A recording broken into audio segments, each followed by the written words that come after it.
বাংলাদেশে যে পিআর বা সংখ্যানুপাতিক নির্বাচন প্রপোর্শনাল রিপ্রেজেন্টেশন ব্যবস্থা চালুর দাবি উঠছে, তার মানে, কাজ এবং প্রেক্ষাপট নিচে বিস্তারিতভাবে তুলে ধরা হলো।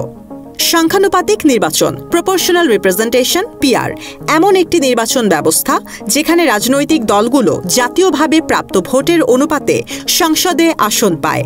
এখানে প্রার্থীর ব্যক্তি বিজয়ের চেয়ে দলীয় ভোট বড় বিষয় হয়ে দাঁড়ায়।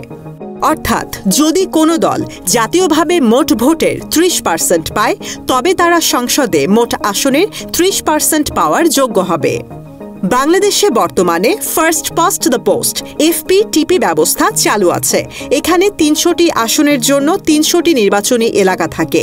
যে প্রার্থী যে কোনো আসনে সবচেয়ে বেশি ভোট পায় সে বিজয়ী হয়। এমনকি যদি সে মোট ভোটের 20 থেকে 30% পেয়েও জয়ী হয়, তবুও গণনা হয় একটি আসন। এতে অনেক দল জাতীয়ভাবে অনেক ভোট পেলেও একটিও আসন পায় না, আবার কেউ তুলনামূলক কম ভোট পেয়েও অনেক আসন পেয়ে যায়। পিআর ব্যবস্থার লক্ষ্য কি? 1.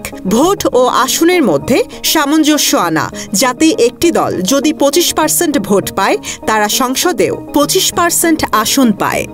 2. ছোট দলগুলোর প্রতিনিধিত্ব নিশ্চিত করা, বড় দলগুলো ছাড়া ছোট দলগুলোকেও সংসদে সুযোগ করে দেয়া। 3. নির্বাচনী বৈষম্য হ্রাস, ভোটের অবমূল্যায়ন কমিয়ে দেওয়া। পিআর পদ্ধতিতে নির্বাচন কিভাবে হয়? পিআর পদ্ধতিতে সাধারণত ভোটাররা প্রার্থীর নাম নয়, বরং দলের নাম বা প্রতীকে ভোট দেন। তারপর জাতীয়ভাবে প্রত্যেক দলের মোট ভোট গণনা হয়।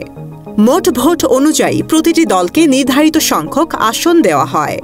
দলগুলো আগে থেকেই একটি পার্টি তালিকা পার্টি লিস্ট প্রস্তুত রাখে। ভোট অনুযায়ী সেই তালিকা থেকে সংসদ সদস্য মনোনীত করা হয়। উদাহরণ, যদি বাংলাদেশে পিআর পদ্ধতিতে নির্বাচন হতো, ধরা যাক জাতীয় নির্বাচনে মোট 10 কোটি ভোট পড়েছে। নিচে বিভিন্ন দলে প্রাপ্ত ভোটের অনুপাত দেওয়া হলো।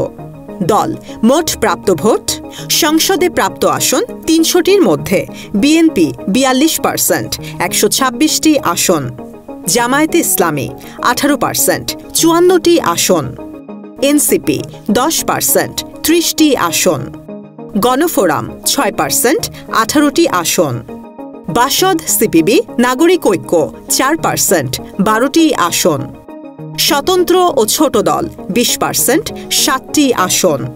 এখানে কেউ সরাসরি আসনে ভোট করে জিতছে না, বরং জনগণ দলকে ভোট দিচ্ছে। তারপর সেই দলের মোট ভোট শতাংশ অনুযায়ী সংসদে আসন বণ্টন হচ্ছে। ফলাফল কি? যারা 10 থেকে 15% ভোট পায় তাদেরও যথাযথ প্রতিনিধিত্ব থাকে। কোনো দল 50% ভোট না পেলে এককভাবে সরকার গঠন করতে পারে না, জোট সরকার গঠন বাধ্যতামূলক হয়। বড় দলগুলোর সঙ্গে ছোট দলগুলোরও ভূমিকা থাকে।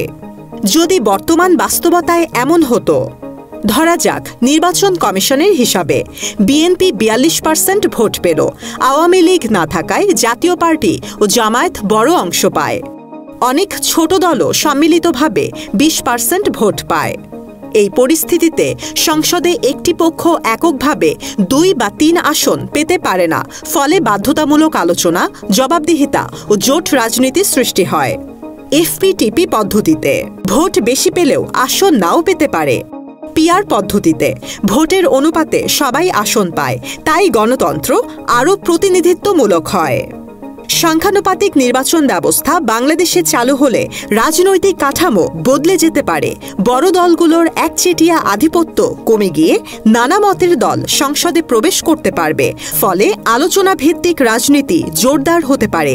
তবে এর জন্য রাজনৈতিক সদিচ্ছা, সাংবিধানিক পরিবর্তন এবং জনসচেতনতা সবই জরুরি।